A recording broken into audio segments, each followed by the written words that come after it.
ಹಿಂದೂ ಜಾಗರಣ ವೇದಿಕೆಯ ಪುತ್ತೂರು ತಾಲೂಕು ಘಟಕದ ನೇತೃತ್ವದಲ್ಲಿ ಪುತ್ತೂರಿನ ಶ್ರೀ ಮಹಾಲಿಂಗೇಶ್ವರ ದೇವಳದ ದೇವರ ಮಾರುಗದ್ದೆಯಲ್ಲಿ ಬೃಹತ್ ಹಿಂದೂ ಐಕ್ಯತಾ ಸಮಾವೇಶ ನಡೆಯಿತು.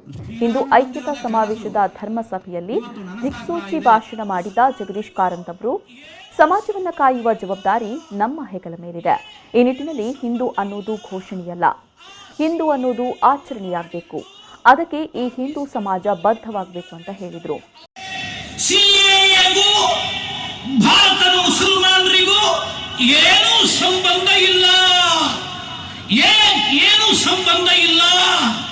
ಆ ಸಿಎಯನ್ನು ಮಾಡಿದ್ದು ಪಾಕಿಸ್ತಾನದಲ್ಲಿ, ಬಾಂಗ್ಲಾದೇಶದಲ್ಲಿ, ಅಫ್ಘಾನಿಸ್ತಾನದಲ್ಲಿ ಅಲ್ಪಸಂಖ್ಯಾತರು ಅನ್ನುವ ಕಾರಣಕ್ಕೆ ಅಲ್ಲಿಯ ಸರ್ಕಾರದಿಂದ, ಅಲ್ಲಿಯ ಮುಸಲ್ಮಾನರಿಂದ ದೌರ್ಜನ್ಯಕ್ಕೆ ಒಳಗಾಗಿ ಬದುಕು ಕಷ್ಟ ಅಂತ ಭಾವಿಸಿ ಭಾರತಕ್ಕೆ ವಲಸೆ ಬರುವಂತಹ ಹಿಂದೂಗಳು, ಬೌದ್ಧರು, ಕ್ರೈಸ್ತರು, ಪಾರ್ಸಿಗಳು, ಸಿಖ್ಖರು ಅವರಿಗೆ ನಾಗರಿಕತ್ವವನ್ನ, ಸಿಟಿಜನ್ಶಿಪ್ ಅನ್ನ ಕೊಡುವಂತಹ ಸಿಂಪಲ್ ಕಾನೂನು. ಇದರ ಒಳಗಡೆ ಭಾರತದ ಮುಸಲ್ಮಾನರ ಲೇನ ದೇನ ಕುಷ್ಕೀನಿ ಏನೇನೂ ಇಲ್ಲ. ಪೇಜಾವರ ಮಠದ ಶ್ರೀ ವಿಶ್ವಪ್ರಸನ್ನ ತೀರ್ಥ ಶ್ರೀಪಾದರು ಮಾತನಾಡಿ, ಮಂದಿರ ನಿರ್ಮಾಣ ಮಾಡೋದು ಒಂದು ಕಾಲದಲ್ಲಿ ಬಹಳ ದೊಡ್ಡ ಕೆಲಸವಾಗಿತ್ತು. ಆದರೆ ಇವತ್ತು ರಾಮ ಭಕ್ತರು ರಾಮ ಮಂದಿರ ದೊಡ್ಡ ಕೆಲಸ ಅಲ್ಲ ಅಂತ ತೀರ್ಮಾನ ಮಾಡಿದ್ದಾರೆ. ಆ ಮಂದಿರವಾಗಿಯೇ ಉಳಿಬೇಕಾದ್ರೆ ರಾಮ ರಾಜ್ಯದ ಕನಸು ನನಸಾಗಬೇಕು ಎಂದರು. ಶ್ರೀರಾಮ ಮಂದಿರದ ಕನಸು ಇವತ್ತು ನನಸಾಗ್ತಾ ಇದೆ.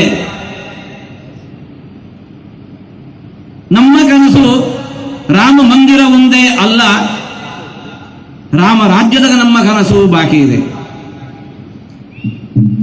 ರಾಮ ರಾಜ್ಯದ ಕನಸು ನನಸಾಗುವ ತನಕ ರಾಮ ಮಂದಿರದ ಕನಸಿಗೆ ಅರ್ಥ ಇಲ್ಲ. ಯಾಕೆ? ಮಂದಿರ ನಿರ್ಮಾಣ ಮಾಡೋದು ಬಹಳ ದೊಡ್ಡ ಕೆಲಸ ಆಗಿ ಹೋಗಿತ್ತು ಒಂದು ಕಾಲಕ್ಕೆ. ಆದರೆ ಇವತ್ತು ರಾಮ ಭಕ್ತರು ಹೀಗೆ ಕೈ ಜೋಡಿಸಿದ್ದಾರೆ, ರಾಮ ಮಂದಿರ ನಿರ್ಮಾಣ ದೊಡ್ಡ ಕೆಲಸ ಅಲ್ಲ ಅಂತ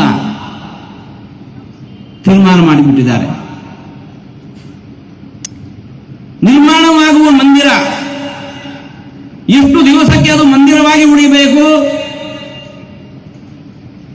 ದಿವಸಕ್ಕೆ ಅಲ್ಲ, ಶತಮಾನಕ್ಕೆ ಅಲ್ಲ, ಸಹಸ್ರಮಾನಕ್ಕೂ ಅಲ್ಲ, ಆಚಂದ್ರಾರ್ಕವಾಗಿ ಮಂದಿರವಾಗೇ ಉಳಿಬೇಕು, ಮಂದಿರವಾಗೇ ಉಳಿಬೇಕು.